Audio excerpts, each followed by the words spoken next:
going to introduce me, or you want me to introduce myself?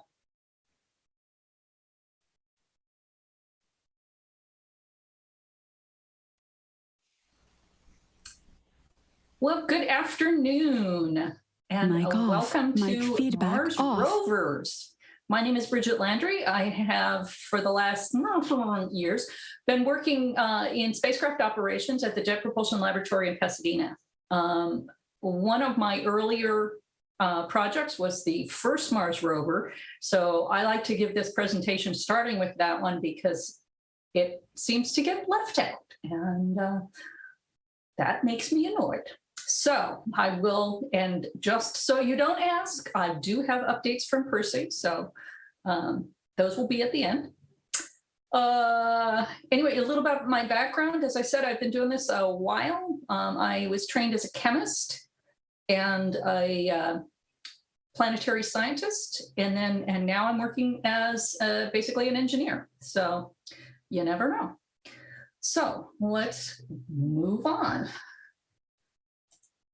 So this is a projection of all the landing sites so far of American landers on Mars, as opposed to crash landers or other people's landers.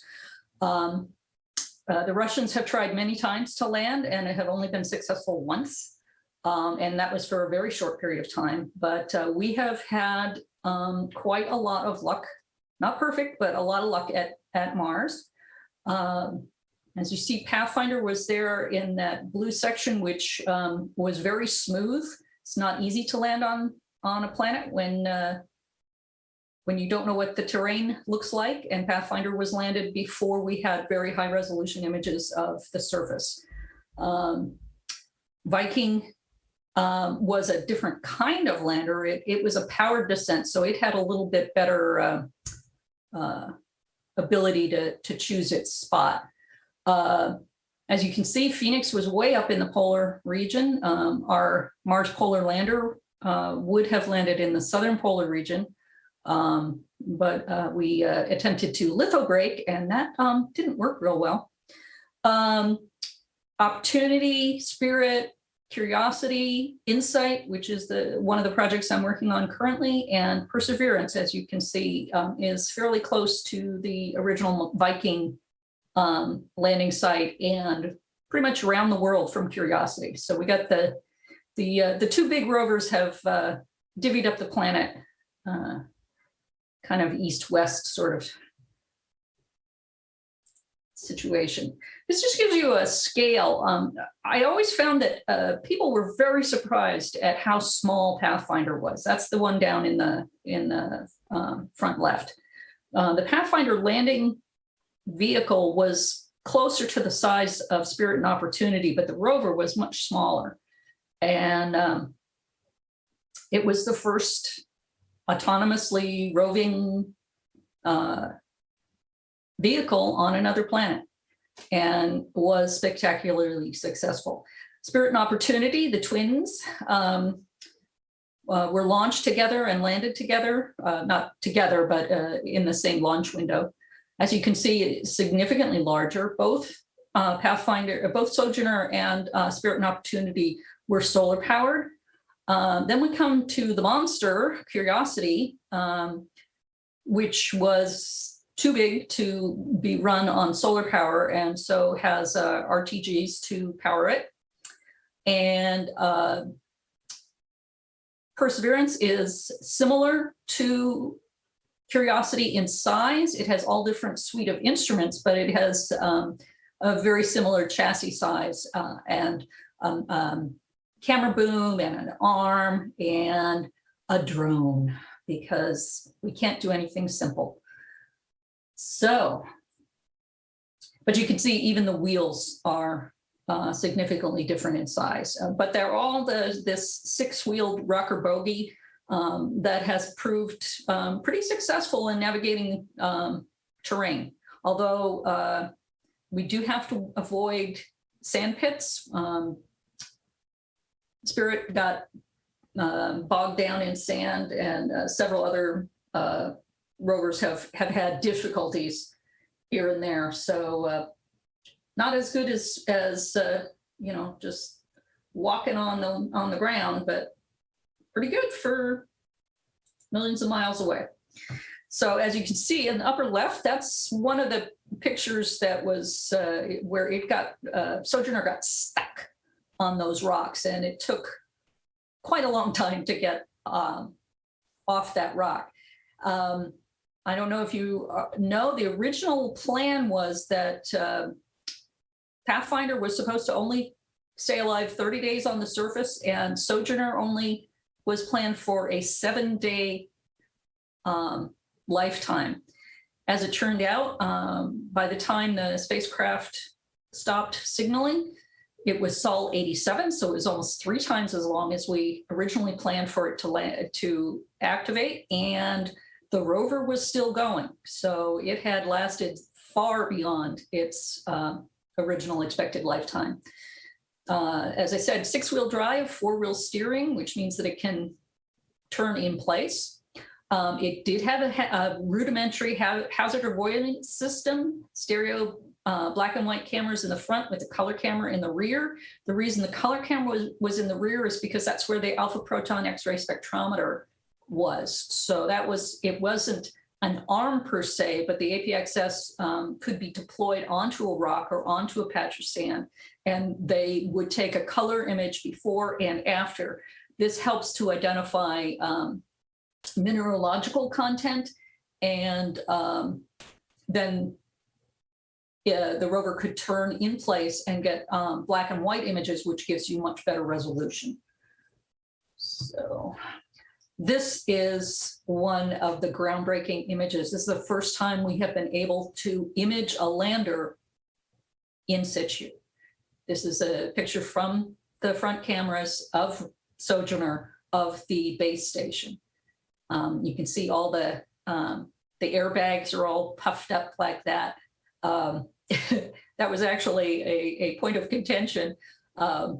We do tests, of course, beforehand. And one of the things that we do is we throw a monkey wrench into the test to see how people handle it. And people who are involved in evaluating the risks are the ones who decide what monkey wrench to throw in. And in this case,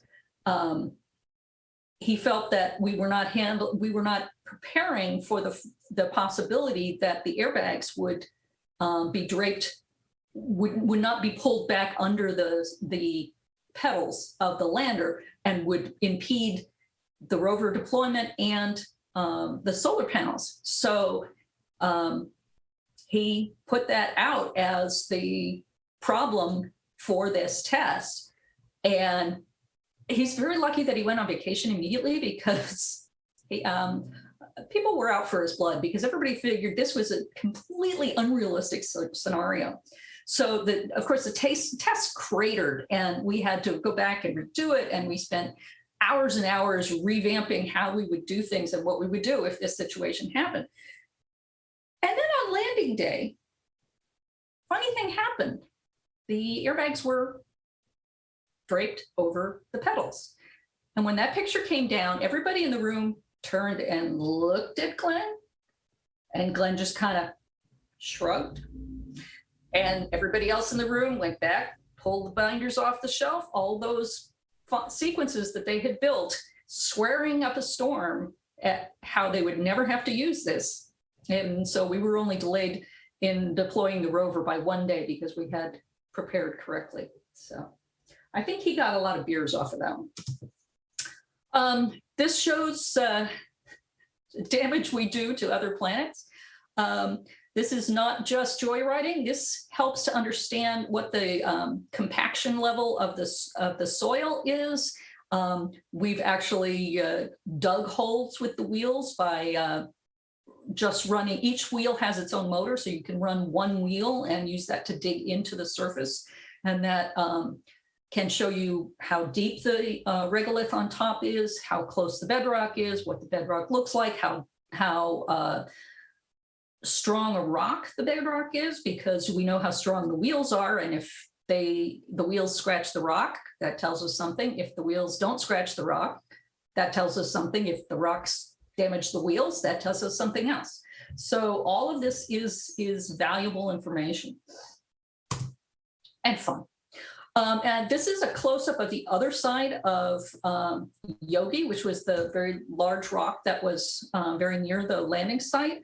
And it's just so much better than any other imaging we have been able to get. The fact that we can see a rock and go around and see the other side of it was seminal, pivotal, historic, and proved extremely valuable. If you are familiar with geologists, if you've been out with them in the field, these are the guys who will pick up a rock and lick it. So being able to walk around a rock is a really good thing for their ability to identify what has happened to this rock, how it got here, what it's made of, all of that. And we haven't quite gotten to the point where we can lick the rocks, but we're getting close. The APXS, some of the sampling, it's close, not quite the same.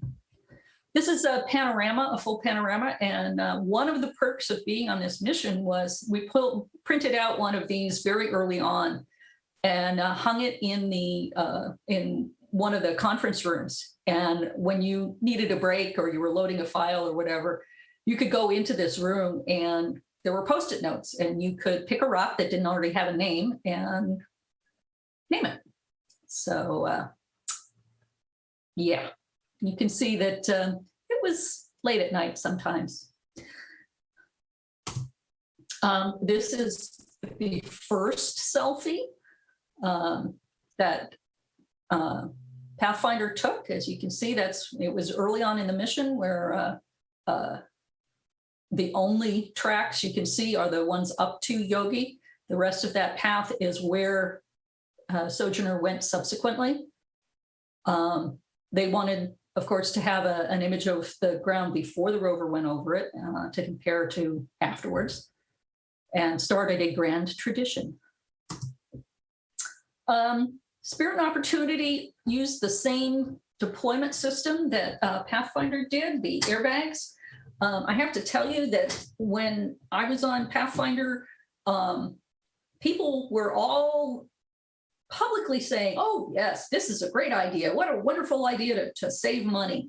And everybody thought we'd be a smoking hole in the ground. And that was actually a good thing because nobody wanted to get splattered with it. So they left us alone, and we were able to do things with a whole lot less paperwork and red tape. And that is part of the reason that we were actually able to succeed.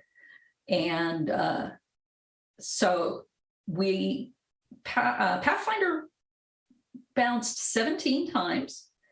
I don't know about Spirit and Opportunity, but the deployment system was very similar, although for Pathfinder, the base station was the landing system, and all of that where you see that white and silver hash, that was actually solar panels for Pathfinder.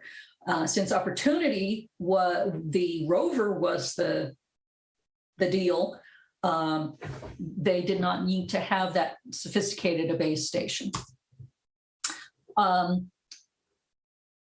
First and foremost, the MER rovers were geologists. Mars Exploration Rover is what MER stands for. We had, like I said, solar array, a high gain antenna. We had a bunch of different cameras, a low gain antenna, the standard rocker bogie mobility system. We had heaters to keep the electronics warm inside. Then a pair of has cams in the front, and we actually had some in situ measurements. This was the first one with a true arm that had the APXS, the Mossbauer spectrometers, and the hand lens, and the RAT, the rock abrasion tool. Again, a more sophisticated version of just digging your wheel in to see, and a more specific. So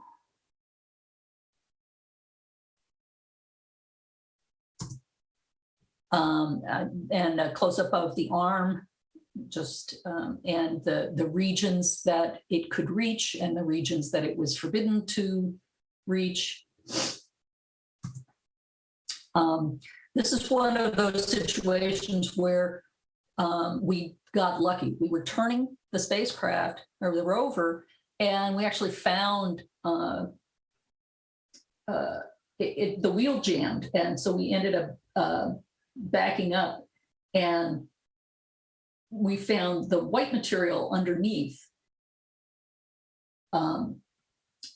that suggests, the mineralogy of that white material suggests that there was water in the deposition of that material. Unfortunately, we had to keep going, and we weren't able to stop and check it out. The reason we had to keep going is because it was coming on to autumn, and we needed to find a place, a south-facing slope to park on to maximize the power and the heat that the rover got during the day. As I said, with a solar-powered spacecraft, you have to take that into account. And so it is one of those, darn, wish we had a couple more days. This is Opportunity's path. You can see where it landed near Eagle Crater and visited many other craters as well.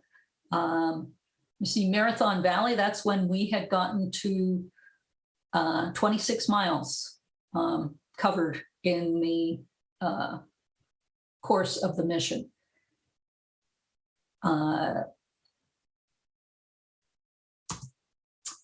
This is a closer look. The reason we wanted to check out Marathon Valley is because it was on the edge of a crater where there had been infall, so the crater rim was eroded, and we were looking for evidence of whether this had been a subsidence or if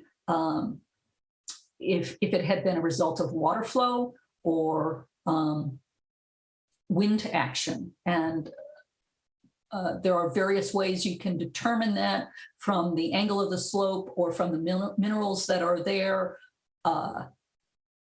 And so we wanted to take up close pictures. We wanted to take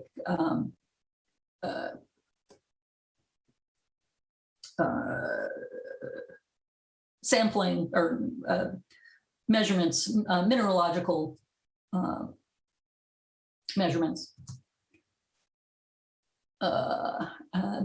This is, again, a closer up of Cape Tribulation, so-called, because we got stuck there. And then, as you can see in the center of this image, that there is a smoothness of material that has fallen down into the crater. And so driving up on the top of it, we were hoping to get some information about how that happened. We're very careful about the slopes that we are that we attempt to go down. If any of these rovers go turtle, there's no way to get them back upright. That's less of a problem with Curiosity and Perseverance, but for the particularly for Sojourner, if it was small enough that turning turtle was a definite possibility. And even if it doesn't turn turtle, if you lose traction and start skidding, other bad things can happen. So we're very careful. We're very conservative in our choosing of a path. As I said earlier, we don't want to drive across deep sand. I often hear when the rover planners are talking about the path that we're picking, well, we have to go around this way because there's lots of pointy rocks over here. So Curiosity has issue with its wheels. They have been damaged. And so we're very careful about what rocks we will drive over. Fortunately, that was discovered and corrected for Perseverance, so that will not be as much of an issue, but I suspect the rover planners, the rover drivers will be somewhat conservative still. Image of from Mir of the arm. Again, you want to see what you're putting the arm on and what it looks like afterwards. If you're abrading, or even if you just touch the surface, you want to know exactly where you touched. So there are always images before and after.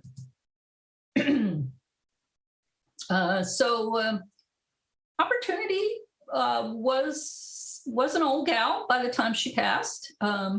She started out with 6-wheel drive and 4-wheel steering, and by the end she only had 2 wheels left to steer, but that seemed to do okay.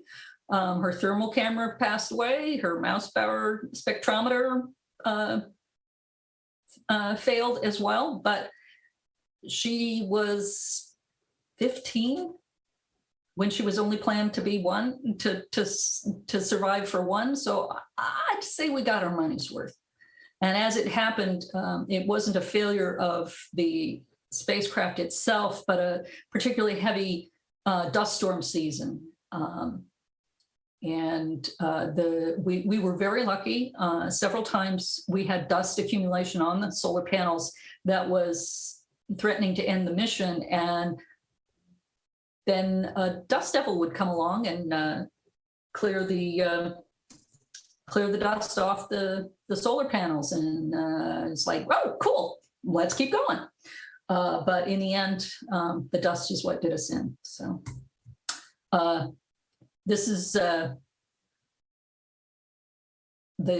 area in which one of the wheels stopped working, which is so it's referred to as sprained ankle. That was in June of 2017. I had already done this one. So, one of the things that that led us to choose the path that we did is that we are basically time traveling through Mars's history. By picking our path, we can choose formations that were laid down in various time periods, and that gives us a broader spectrum of data on the history and the environment that we're looking at. Just another shot of that spillway that we were talking about earlier. That's more, and this is a close-up from HiRISE, which is one of the Mars orbiters that has a very high-resolution camera, and they have we have partnered with them extensively, both for picking landing sites for various spacecraft and for picking interesting targets for the rovers to visit. As you can see, this is a 2 times vertical exaggeration, but this is another one of those areas where we're trying to determine, was it formed by water? Was it formed by ice? Was it formed by wind? How fast was it formed? When was it formed? And all of those things will help our understanding of the history of the planet, and being on site and being able to, even if we don't go up and take sample measurements, having the images from up close and personal instead of having to take them from orbit is going to give us much more resolution, much more information. That region is the specific region that we're looking at, and it has a 15 to 17 degree slope, which strongly suggests that it was formed by water.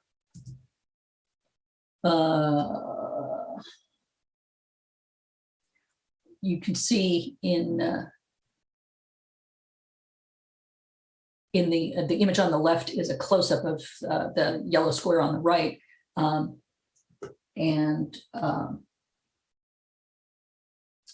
it's etched and eroded, and we can determine by the shape and the type of erosion that we're seeing that this erosion was windborne as opposed to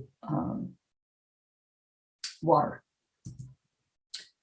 More.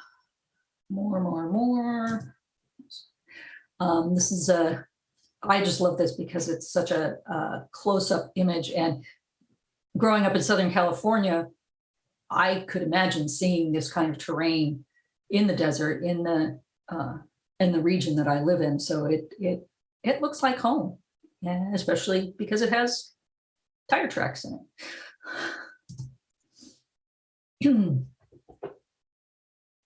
And keep going here.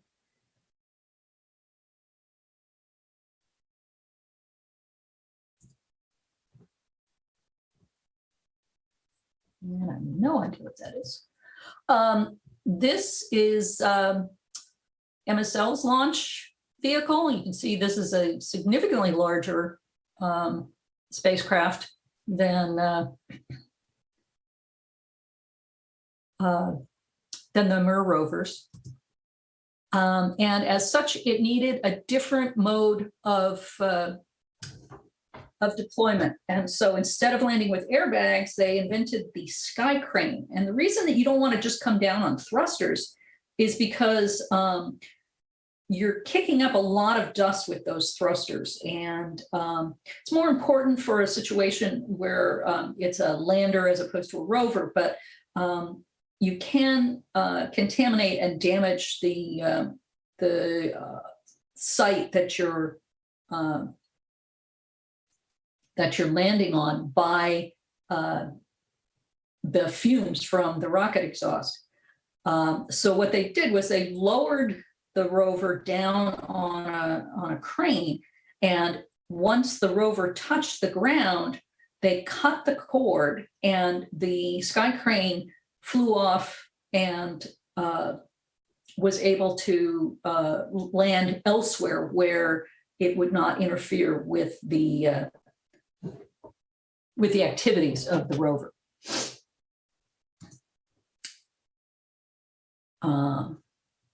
Oops, I got this one. This is, oh no, this is right. This is one of the early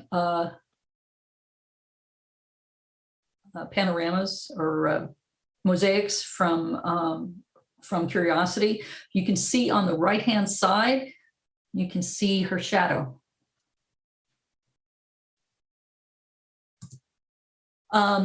This is, again, a field geologist in a geochemistry lab. We have radiation detectors. The ChemCam is actually a chemistry detector. That is a frickin' laser beam. It targets rocks and vaporizes parts of them, which then are analyzed by the camera and help to determine what the composition of the rock is. We had we had imaging from the actual landing. That's the MARTI imaging. We have a mineralogy instrument. We have the SAM instrument, which is chemistry and isotopes. We have a drill and a brush. It also has sieves and a scoop. The scoop was to put samples into one of the other, into the SAM instrument for sample analysis. The brush was to clear the surface of dust or regolith if we wanted to look at the bedrock itself. And the drill was unimaginably a drill. But it actually isn't like a rotary drill, it's a hammering drill. And I'm not quite sure why they did it that way, but it's Mars. We have to do everything different. With weather stations and lots of cameras, even a close-up imager on the arm. As you can see, the arm is much larger and has a whole lot more on it. They found it very useful to have the camera on, have a camera on the end of the arm, which was not the case for Mer. We live and learn. So this is the landing site, Gale Crater and Mount Sharp. We actually were able, with the Mars Reconnaissance Orbiter, we were able to take pictures of Curiosity as it was landing, as it was coming in on its parachute. There are also MRO images of Percy landing as well. So we were very lucky to be able to get those images. We knew roughly where it would be, but especially with a high resolution camera, you have to take your best shot, and you may or may not get lucky. And we have gotten lucky on several of these landings. They caught the InSight landing and both Curiosity and Perseverance. So pretty cool.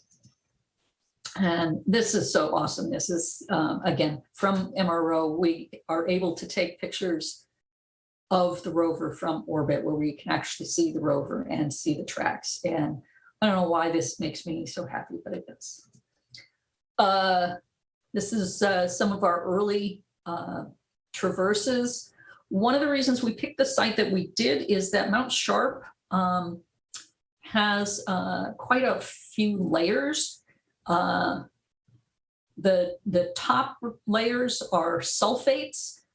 Below that are clay units, and below that are hematite units. Now, hematite is a mineral that is formed in the presence of water. And the clay minerals are formed where water is present, but it doesn't have to be like deposition. The water is available, but not necessarily always available. And then the sulfates do not require water. So what we are interested in is seeing how those layers reveal to us the history of where and when water existed on the surface of Mars. The reason we're so fascinated by where the water is two reasons. One is from measurements we've done of the hydrogen isotopic ratios, we can determine that if Mars had the same percentage of water when it formed as the Earth did, which makes sense, they were formed in the same region of space,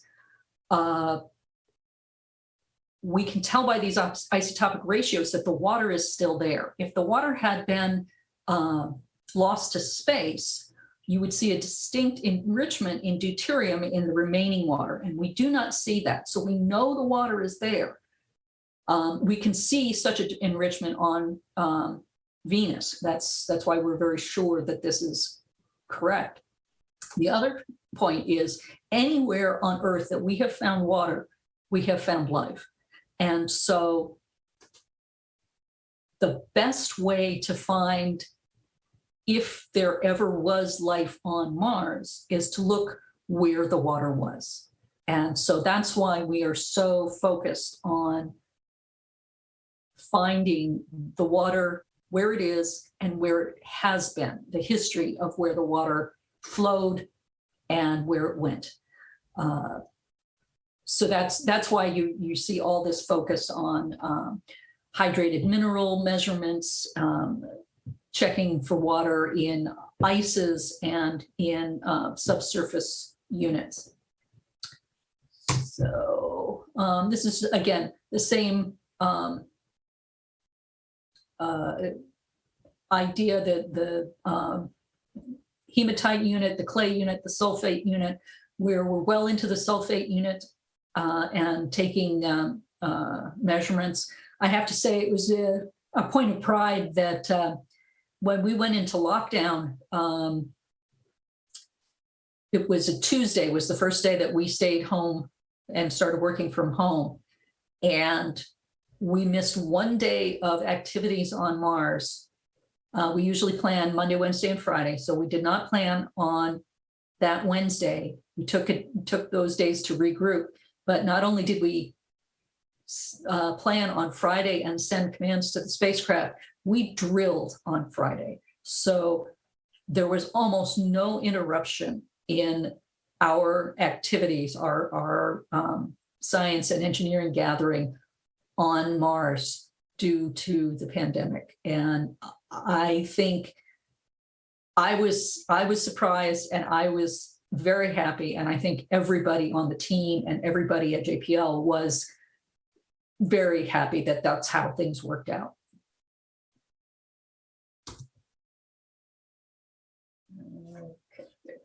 Okay,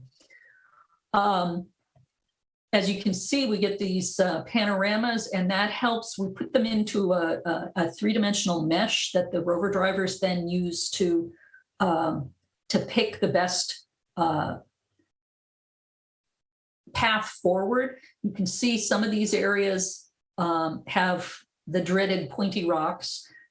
These sand areas are not big enough to endanger the spacecraft.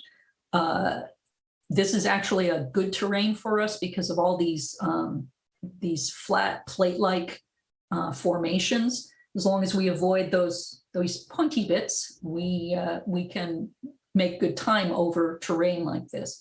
But we always stop short of where we still know what the terrain looks like, take more images, feed that in, and to use that to make the next set of decisions. We do have some ability to drive autonomously, that is, have the rover pick its path and take care of itself, but we only use that when we have very good information about what the terrain looks like.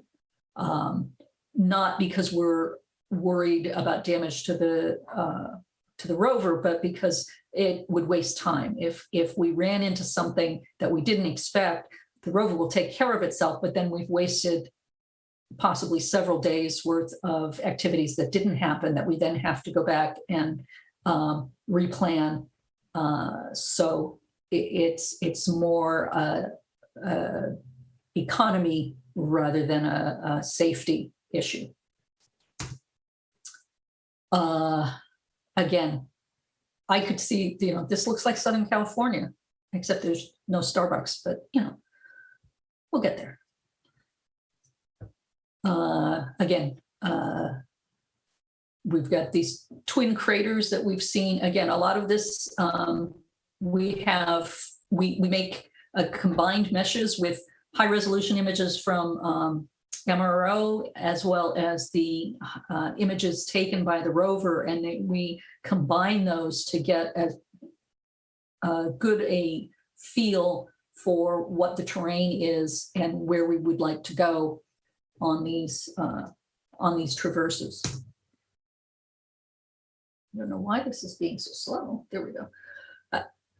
This is a close-up of Vera Rubin Ridge. You can see all of this layering that strongly suggests that some of this was laid down in water. It's not strictly sedimentary rock, it's metamorphosed, but it's giving us lots of information about the history of this site. And this is from MRO. It's a dust devil. The white is the actual dust, and the dark is the shadow. And that's pretty amazing to be able to get that image from orbit. We have also had a lot of images where we've caught dust devils from the ground, and I'll show you some of those as well. Oh. No, it didn't. Well, check it out online. There are lots of dust devil images, and they're really cool.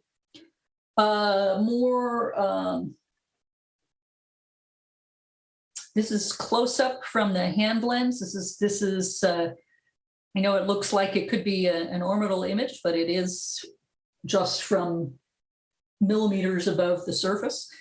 So you can see the layering that we're interested in, and you can see how the different layers weather at a different rate, indicating differences in composition and hardness to the rocks. Again, a close-up from the Molly camera. This is like if you see a geologist whip out a hand lens and look at a rock. This is the sort of thing that you would see.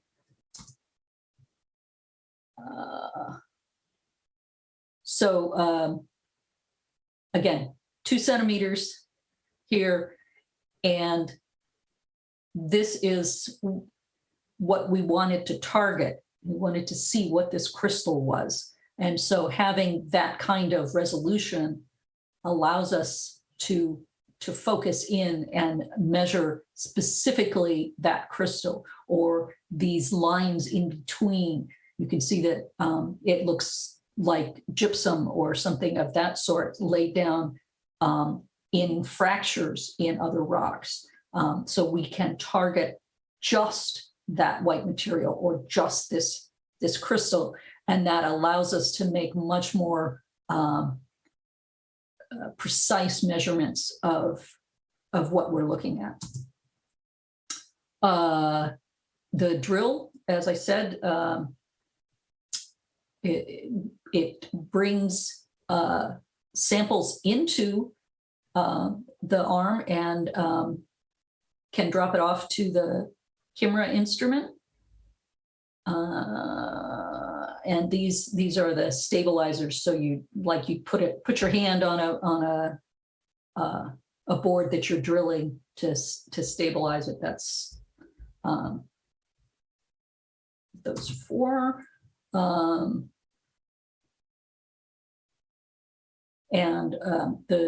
As you can see, the sample comes in, gets processed, sieved, and then dumped on the surface. So again, we want to see exactly where we're drilling, what it looks like before and after. So we image during before and after the drilling, close-up shot of the drill.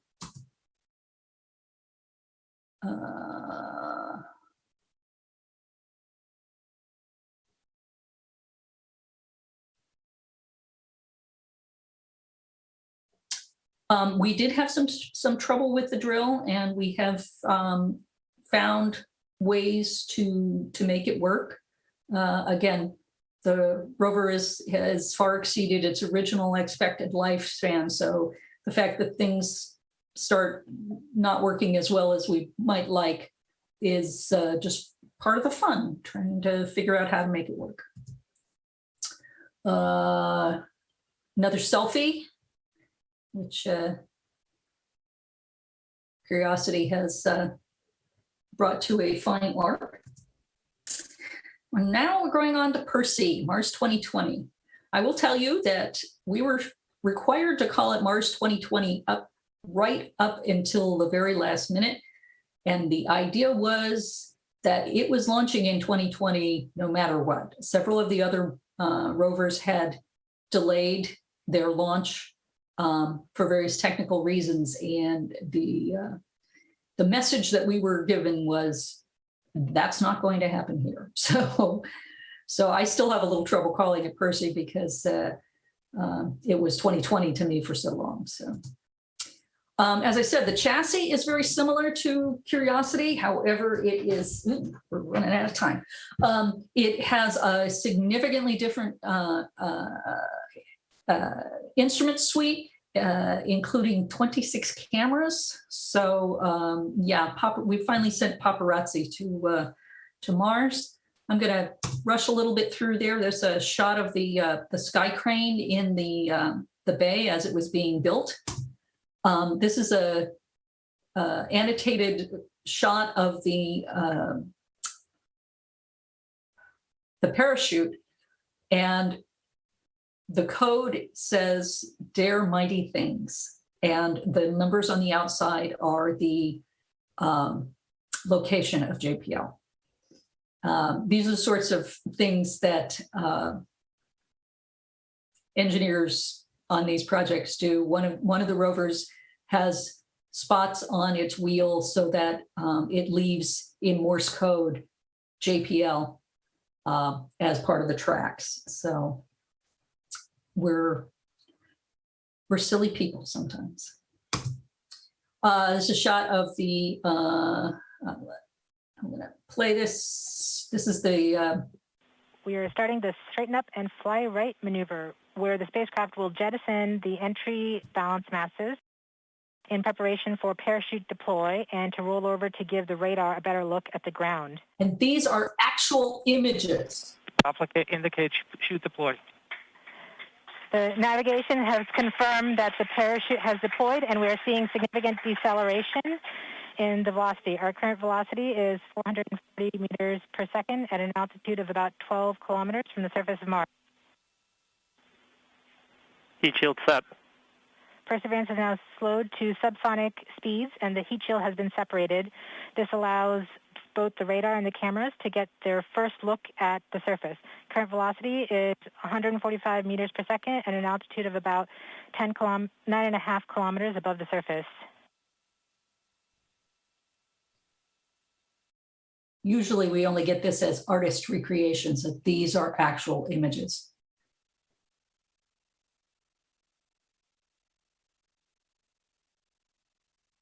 Nav filter converge. Velocity solution 3.3 meters per second. Altitude 7.4 kilometers. Now has radar lock on the ground. Current velocity is about 100 meters per second, 6.6 kilometers above the surface of Mars. Perseverance is continuing to descend on the parachute. We are coming up on the initialization of terrain relative navigation and subsequently the priming of the landing engines. Our current velocity is about 90 meters per second at an altitude of 4.2 kilometers. As I said, we've never had this kind of coverage of the landing. LVS valid. We have confirmation that the lander vision system has produced a valid solution and part of terrain relative navigation. Priming. TBA is nominal. We have priming of the landing engines.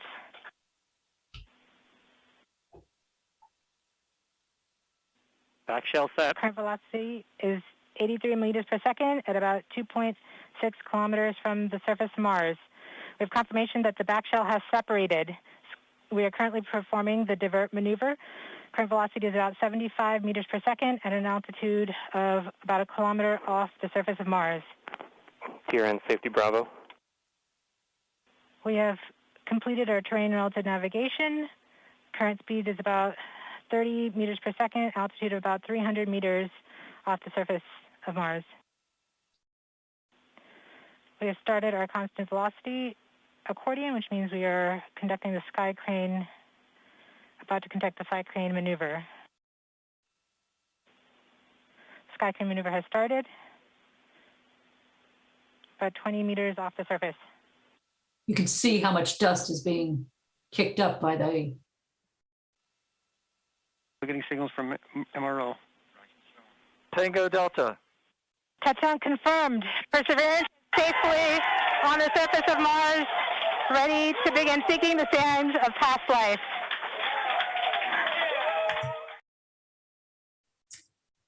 Like I said, usually what we are seeing there is an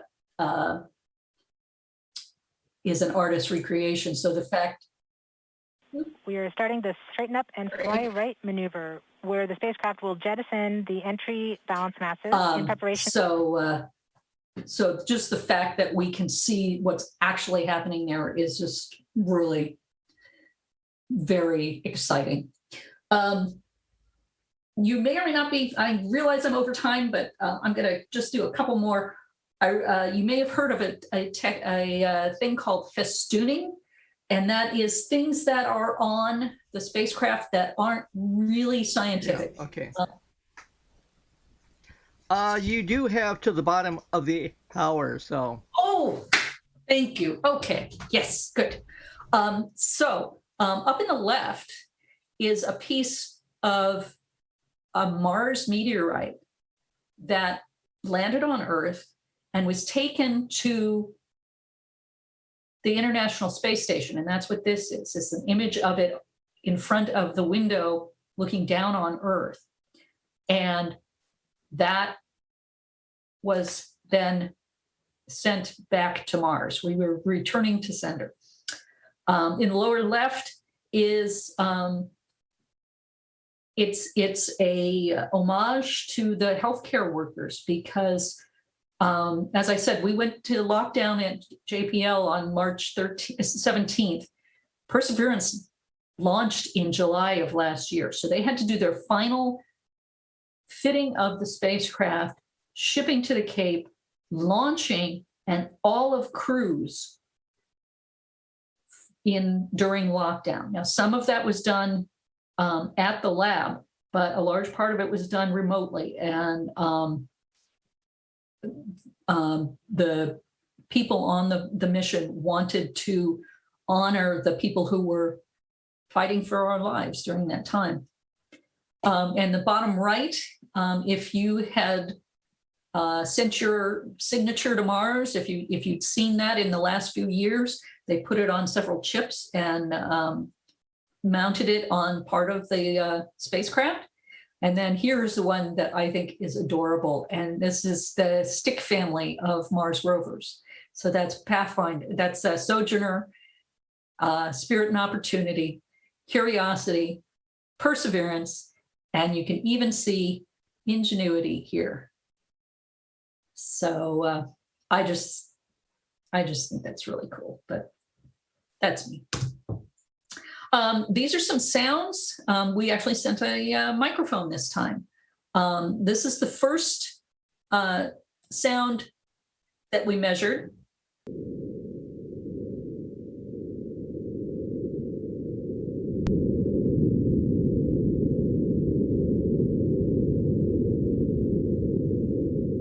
So that's ambient noise on Mars, and that louder bit was a bit of wind going by.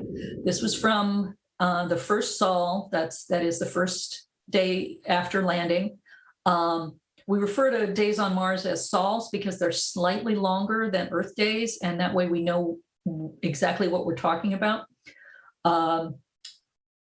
The microphone, the arm was still stowed, and so the sound was a little muffled. This is several days later, or several sols later, when the microphone or the arm had been deployed, and it also has the rover sounds deleted.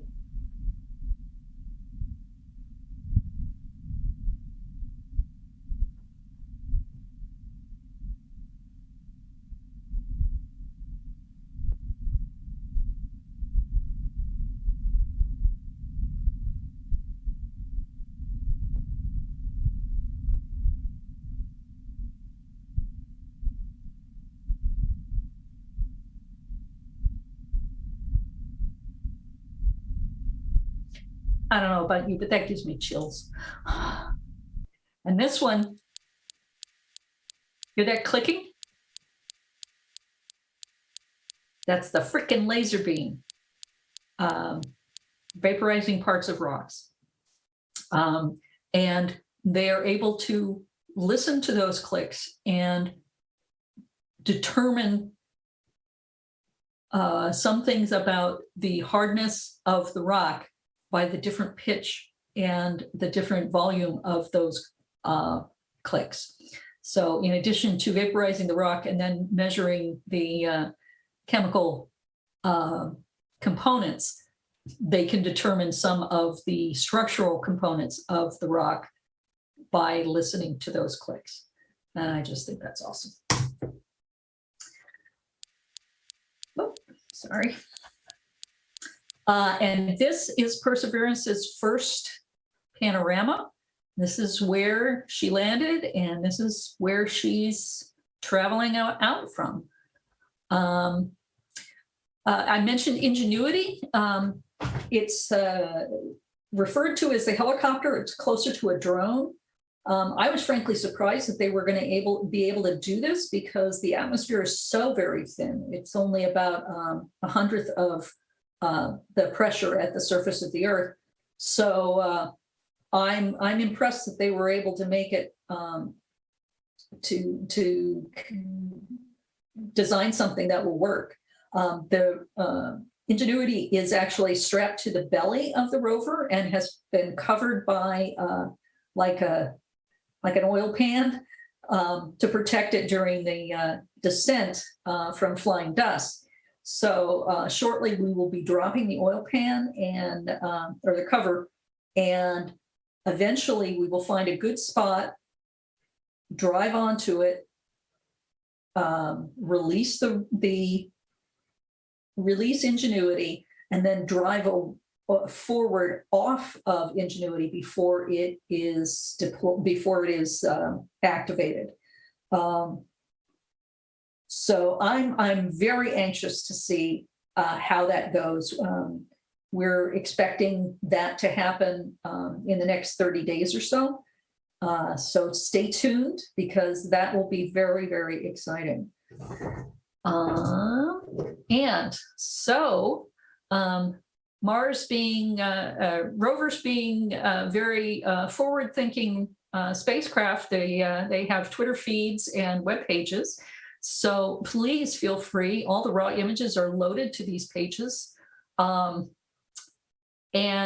thank you very much for your attention. I hope you enjoyed it. And please let me know if you have questions.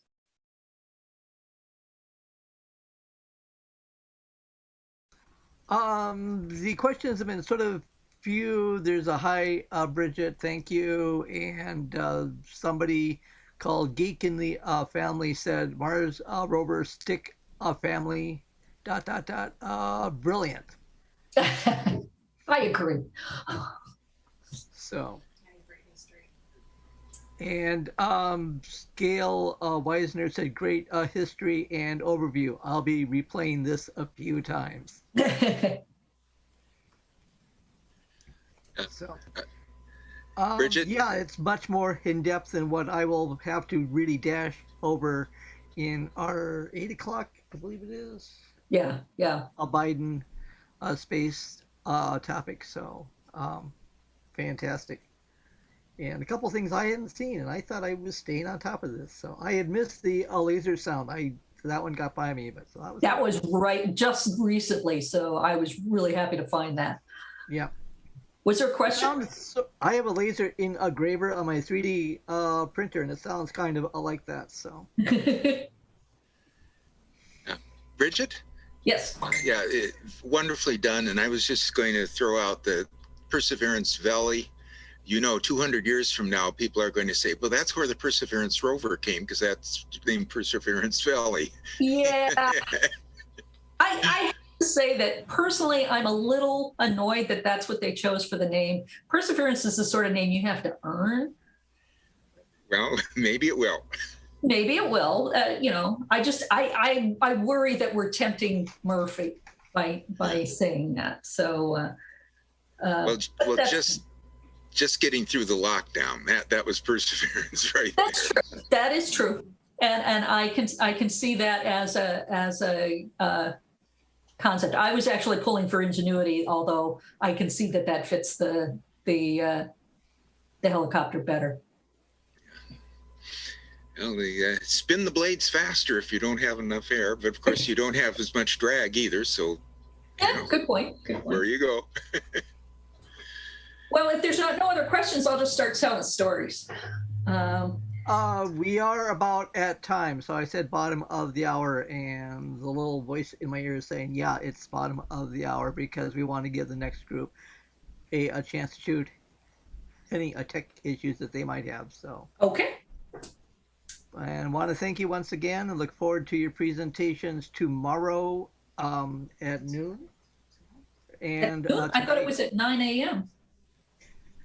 Your time, what time is it here? Whatever it says in the schedule. Give me a moment. Okay, I'll take a look. 9 a.m. our time, Bridget. Okay. Yeah, any 11 o'clock when you talk about Jupiter and Juno. So, I didn't see the little blurb going by, but we are also supposed to say, thanks for coming to MarsCon, and be sure to check out other things at the con. It's all pretty much going out to YouTube, so you can catch it at any time in case there's two things that are happening at the same time. We also have a Discord server with all sorts of cool things going on there, including some room parties tonight. So if you came to MarsCon for the room parties, we did our best to preserve that facet as well. And we also have a gaming and a D20 server and all sorts of other cool things. So.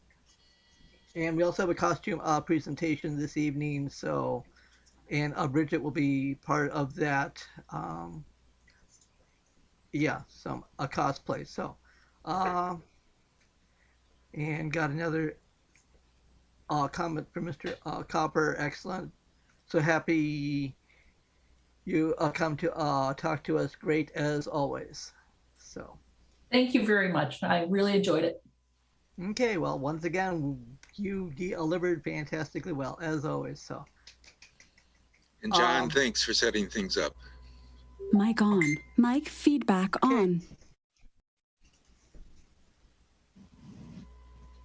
Mic off. Mic feedback off. Mic on. Mic feedback on. and